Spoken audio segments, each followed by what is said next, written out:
Hola, ¿qué tal, talentos? Me da muchísimo gusto estar aquí con ustedes en Talentland. Me siento muy contento de estar este día y pues les he preparado una plática para abordar varios temas que sé que les van a interesar. Mi nombre es Arum Chávez, soy coordinador de la licenciatura en Negocios y Mercados Digitales del ITESO y pues justamente les quiero compartir varias cosas que a mí me apasionan.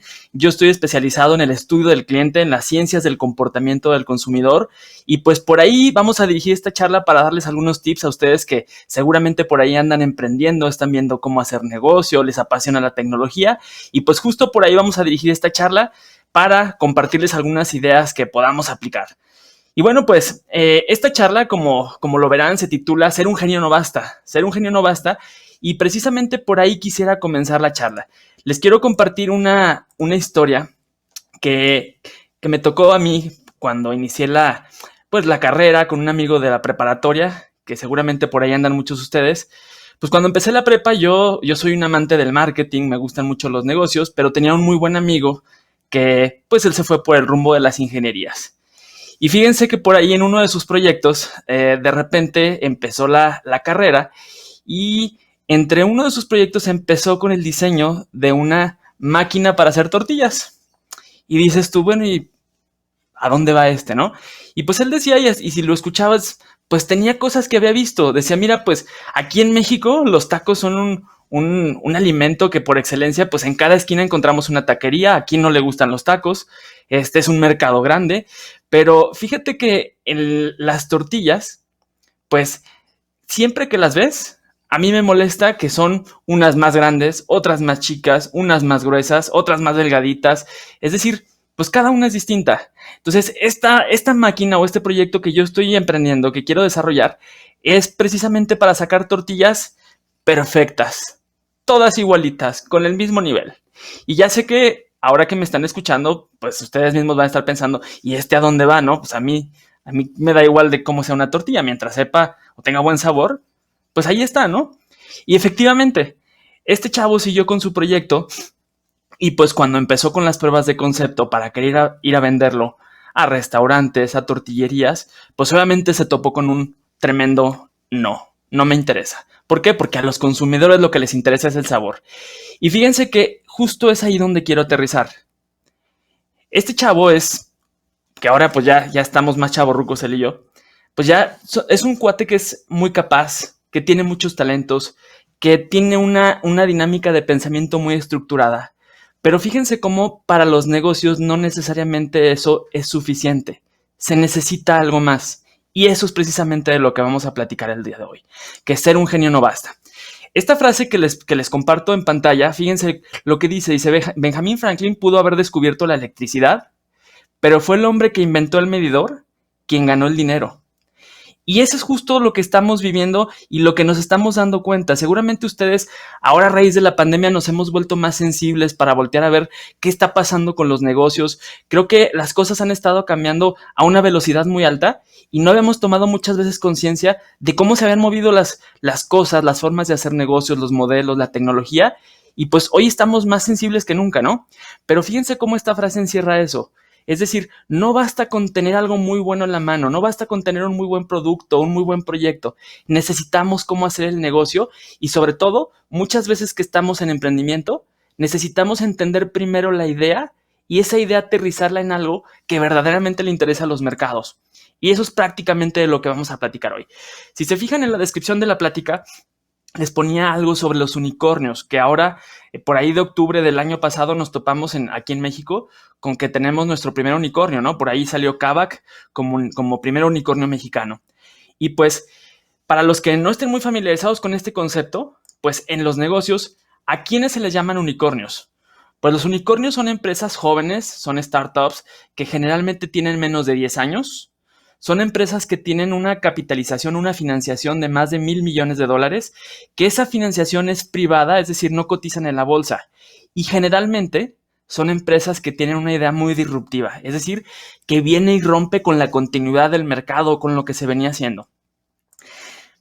Este concepto de los unicornios cada vez nos suena más, pero fíjense, por ejemplo, aquí en América Latina, desafortunadamente, y es algo en lo que también quiero concentrarme mucho y dejarles esa idea, Fíjense cómo en América Latina tenemos poquitos unicornios. Les acabo de decir, estamos festejando el primer unicornio mexicano.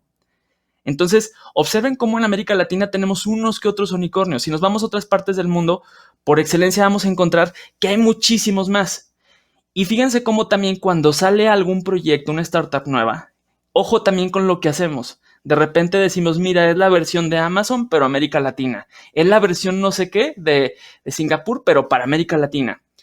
De repente algo nos está pasando que nos quedamos en el camino y no logramos aterrizar nuestros conceptos o necesitamos muchas veces colgarnos de otro concepto para bajarlo a un mercado latino y eso no es necesario. Nosotros como región tenemos absolutamente todo para hacerlo y para poder consolidar proyectos muy exitosos. Fíjense, por ejemplo, en este ranking. Aquí vemos que este ranking lo hace el World Competitiveness Center, que es un instituto que se dedica a estar rankeando dónde existen mejores condiciones justamente para negocios digitales o para los entornos digitales, ¿no? Y ahí encontramos al inicio de la lista, pues que está Estados Unidos, luego Singapur, luego Dinamarca, y por ahí a media lista vemos que está, bueno, no a la media lista porque en realidad son 63 espacios, aparece por ahí México en el 54, Perú en el 55, Indonesia en el 56, y de repente vale la pena en estos rankings pararnos un poquito a revisar qué es lo que nos están evaluando o qué es lo que se toma en cuenta o qué es lo que hace un buen ambiente digital. Y fíjense que no son cosas de otro planeta, no son cosas complejísimas. Lo primero es que nos piden conocimiento. Nos piden que tengamos buenos niveles de educación, que tengamos pensamiento matemático, que es pensamiento estructurado. Nos piden que tengamos habilidades digitales. Nos piden que también los estudiantes tengamos, pues, que seamos un número suficiente de los que nos graduamos en ciencias. Ojo que, por ejemplo, ahí también un dato que me llamó mucho la atención es, nos piden, por ejemplo, que las mujeres tengan también grados y en México seguimos en un lugar 52. Entonces, fíjense cómo por ahí hay mucho todavía que trabajarle. Otro aspecto que se valora es la tecnología, que pues tengamos un ambiente regulatorio adecuado para emprender, que tengamos capital para proyectos digamos, de mediano y alto riesgo. También, por ejemplo, el siguiente punto, que es uno que me parece interesantísimo, es la capacidad de respuesta al futuro. Y ahí es algo que los que estamos en los negocios tenemos que tenerlo al pie de la letra, que es la capacidad de adaptación. Fíjense cómo ahora que acabamos, digo que todavía no terminamos con la pandemia, pero que finalmente es algo que, les decía, venimos muy sensibles todavía. Fíjense cómo las empresas y los proyectos que tuvieron la capacidad de adaptarse siguen aquí. E incluso siguen aquí y algunos fueron más exitosos. ¿Por qué? Porque supieron entender el entorno y supieron transformarse y supieron reinventarse. Y esa es una capacidad que tenemos que desarrollar y me parece que en América Latina tenemos todos los recursos. Digo, si nuestras condiciones, si se fijan, de repente son más complejas, pero nos llevan a responder a cosas que no están planeadas, que no tenemos tan aseguradas, que no tenemos tan resueltas, pero eso está en el ADN de los latinos y nos tiene que llevar a esa capacidad de adaptarnos a esos entornos nuevos, a esas nuevas condiciones. Y eso es algo en lo que tenemos que trabajar. Entonces, si se fijan, pues aquí tenemos una meta, tenemos que ir consolidándonos para irnos subiendo en este ranking, pero me voy a ir concretando cada vez más a qué tenemos que hacer específicamente en el ambiente de negocios. Les decía hace un momento, las empresas unicornio las acabo de describir. Este término de los unicornios lo acuña Aileen Lee, que ella es una inversionista ángel, que es fundadora de un corporativo que es Cowboys Ventures, que es para inversiones. Y que bueno, el punto aquí es, más que centrarme en lo que es el unicornio, quiero que primero tomemos qué quiso decir este personaje con este nombre del unicornio, con esta figura. Si se fijan, los unicornios son seres mitológicos que ustedes obsérvenlos. Tienen patas de antílopes, tienen ojos y pelos de chivo, tienen un cuerno en la frente, que de repente en la mitología se hablaba que eran seres buenos, eran seres que no tenían el propósito de dañar ni al ser humano ni a otras especies. En algunas facetas los describen como seres incluso hasta milagrosos que curaban enfermedades, pero al final de cuentas eran seres que querían hacer el bien. Me quiero quedar con esa idea de seres que quieren hacer el bien y además seres que son fantasiosos, seres mitológicos, seres que parecen traídos de otro planeta. Es decir, no estamos acostumbrados a verlos aquí con nosotros, ¿no? Entonces, Esa idea de traídos de otro planeta la quiero trasladar a los unicornios, a lo que hemos vivido, a lo que ustedes están conviviendo con ellos, que los traen en sus teléfonos, que estamos utilizando plataformas. Fíjense cómo en los últimos años el número de unicornios pues ha sido cada vez mayor, ¿no? Tenemos cada vez más y más y más startups que han llegado a convertirse en un unicornio. Sin embargo, otra vez, en América Latina no traemos el mismo ritmo. Pero fíjense cómo estos seres traídos de otro planeta, de repente, si nos remontamos años atrás, observen, por ejemplo, Uber, 2013, Airbnb, 2010, 2011. Si nosotros nos hacemos otra vez un análisis retrospectivo, y seguramente nos paramos por ahí de 2008 y nos ponemos a pensar que podríamos pedir un taxi a través del teléfono y que iba a llegar a tu ubicación, o que de repente si ibas de viaje no tendrías que hospedarte en un hotel sino en la casa de un desconocido, se fijan que parecería una idea de otro planeta. Efectivamente, eso me parece que es el centro de lo que quería transmitir precisamente este personaje que acuñó el concepto. Es decir, tenemos que pensar y romper paradigmas precisamente con visiones que no necesariamente son de otro planeta, sino que mucho de lo que tenemos que hacer es entender qué han hecho estos unicornios para replicarlo. ¿Cómo? Pues la realidad es que es muy sencillo. Tenemos que ser, si ustedes observan a estas compañías que son unicornios, se van a dar cuenta que en su mayoría tienen una filosofía que es customer centric. ¿Qué significa esto? Significa que yo tengo que volverme una persona empática, que tengo que entender quién es mi cliente. Es decir, fíjense cuando les empecé a narrar esta historia de la máquina esta de las tortillas, de repente, ¿dónde estuvo el centro? El objetivo estuvo centrado en mí, en lo que yo aprecio, en lo que yo valoro, en lo que a mí me parece. Y ese no es el camino. El camino es voltear a ver ese cliente que tú quieres conquistar, entender quién va a ser el destinatario de tu esfuerzo, de ese proyecto que tú vas a emprender. Hay que entender quién es él y entonces lo pones en el centro. ¿Y qué vamos a hacer con él? Vamos a entender quién es, qué hace, cómo vive, qué siente. Ojo, qué siente. No solamente el qué hace, sino también el qué pasa dentro de él y qué experimenta. Porque en la medida en la que nosotros logramos tener una mejor comprensión de él, vamos a poder trabajar con algo que es muy potente en los negocios de hoy, la experiencia. Y aquí quiero hacer un alto un poquito para entender por qué es importante la experiencia y a qué le llamamos la experiencia. Yo les quiero invitar a que ustedes pónganse otra vez a reflexionar en todos estos unicornios. Tomen esas compañías a las que ustedes les están comprando o que les están consumiendo algún servicio o algún producto. Fíjense cómo lo que estamos comprando el día de hoy no es tan distinto a lo que comprábamos a lo mejor hace 10 años o hace 15 años o lo que compraban nuestros padres. Es decir, lo que estamos comprando no cambió. Si utilizamos, por ejemplo, el ejemplo de Uber, o si utilizamos una plataforma como Netflix, o si utilizamos y volteamos a ver a Kavak, fíjense cómo estos procesos de intercambio ya existían. Ya consumíamos entretenimiento, ya consumíamos películas, ya tomábamos un taxi, ya vendíamos un coche. ¿Pero qué sucedió? Eso no se transformó. Lo que se transformó fue toda la experiencia de lo que vivimos al consumir o al comprar o al utilizar ese producto o ese servicio. Fíjense cómo, por ejemplo, de repente nos facilitan las cosas, se hacen las cosas más rápido, te las ponen más a la mano, te evitan el tener que involucrarte en entender procesos, y ahí la tecnología es donde justamente es nuestro aliado, porque la tecnología nos permite precisamente automatizar procesos, nos permite a través del análisis de datos entender a los clientes y poder ofrecerles algo, una experiencia personalizada. Y pues déjenme decirles que este terreno, el terreno de las experiencias, es justamente el espacio donde se están llevando las grandes batallas de negocios y donde se van a llevar en un futuro. Entonces, si el día de hoy tú estás pensando, te interesan los negocios o estás pensando en emprender, es importantísimo que tomes esta filosofía, que empieces a entender quién podría ser el cliente de ese producto, entender qué busca, qué le duele, con lo que existe en el mercado, qué no le están resolviendo. Pero fíjense, ojo, no solamente es qué hace y qué no hace, también hay que entender qué sentimos. Hay que acercarnos a ellos, preguntarles, entender qué es lo que están viviendo. Entonces, en la medida en la que podamos hacer esto, la tecnología nos va a ayudar a levantar justamente esta experiencia.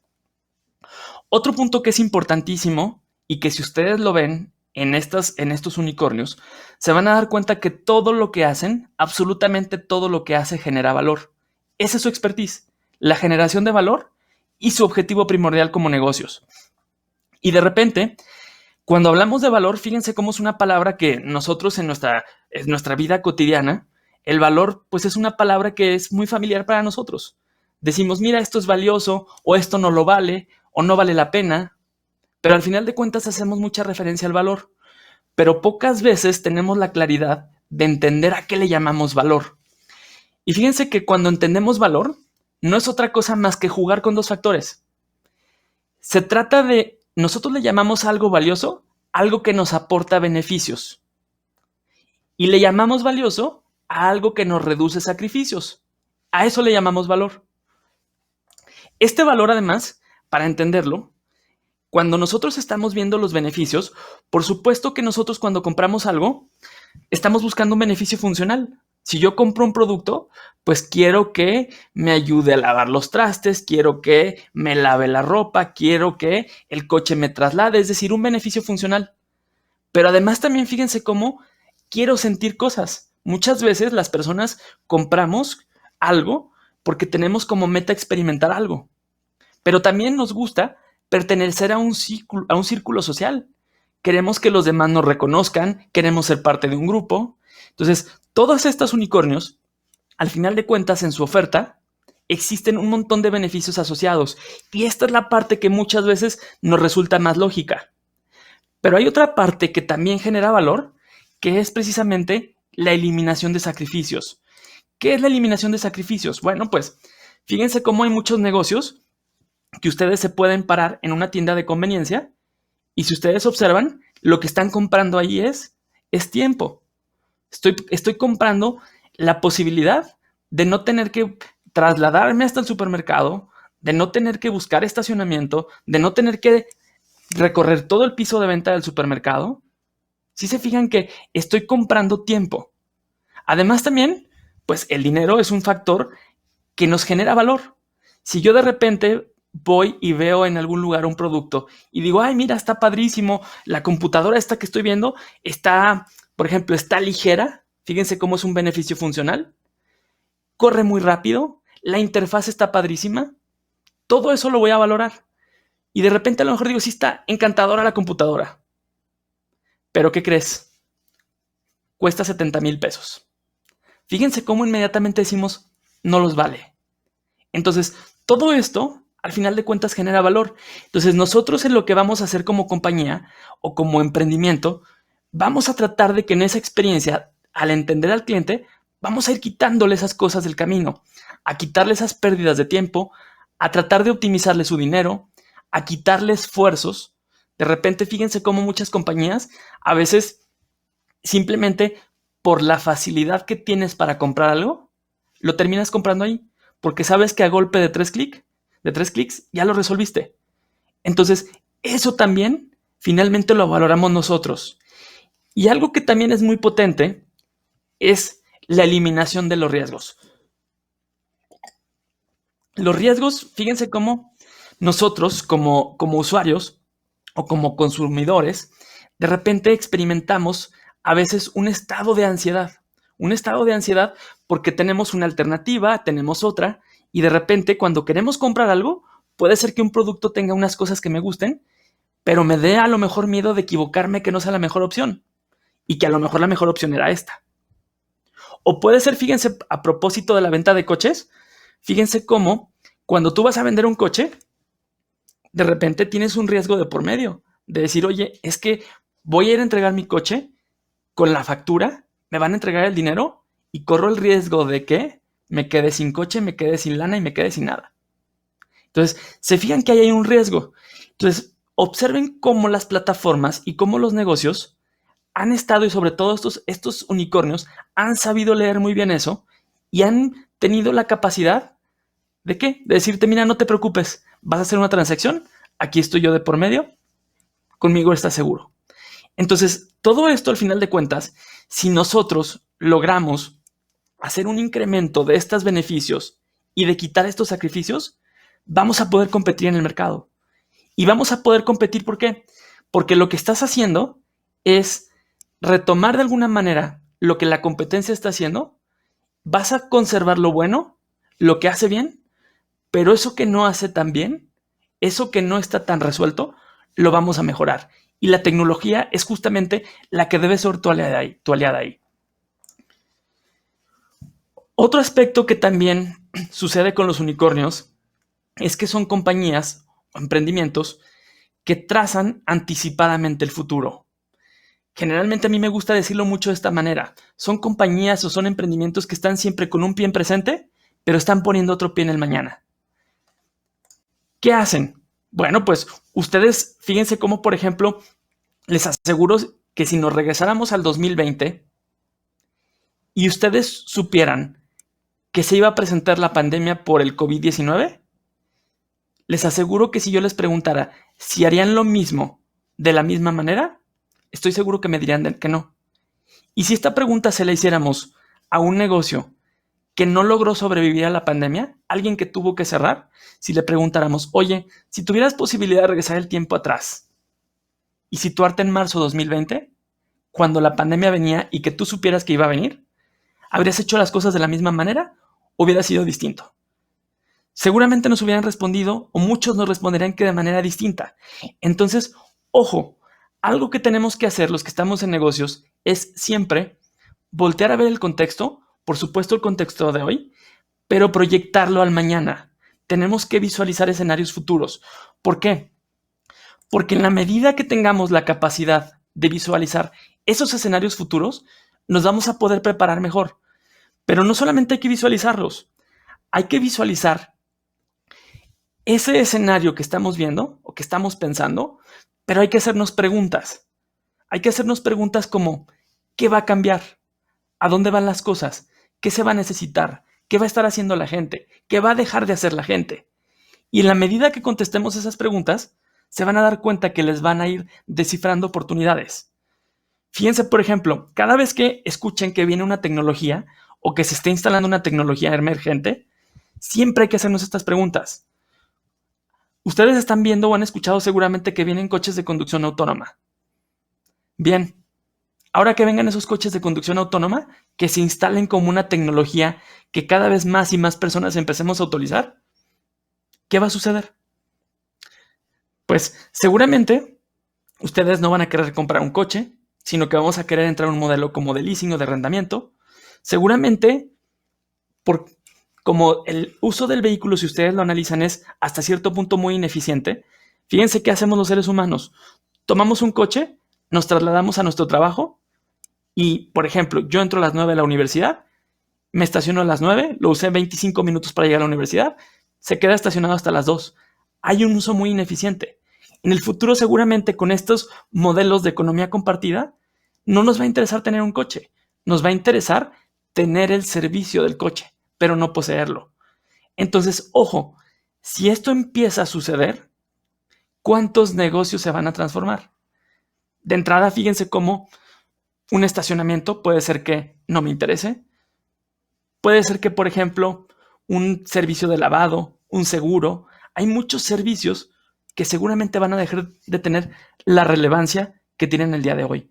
Entonces, algo que tenemos que tener en este afán de emprender, de ser exitosos, de los negocios, siempre es voltear a ver el futuro, visualizar escenarios y preguntarnos qué viene, qué vamos a hacer y qué vamos a dejar de hacer. Y como conclusión, me gustaría dejarles nada más 3 cosas. Primero, vuélvanse súper observadoras, súper observadores, empáticas y empáticos, centrados en lo que vive la gente, lo que vive el cliente. Que la creatividad los agarre trabajando. No basta con maquilar aquí en la cabeza. Hay que hacerlo realidad y, pues, imaginar, visualizar escenarios, voltear a ver cosas, otras culturas y no dejar de prepararnos. Entonces, eso les recomendaría el día de hoy para que los que estamos en este camino de emprendimiento podamos salir con una muy buena carta. Pues muchas gracias por acompañarme el día de hoy. Les dejo mis datos de contacto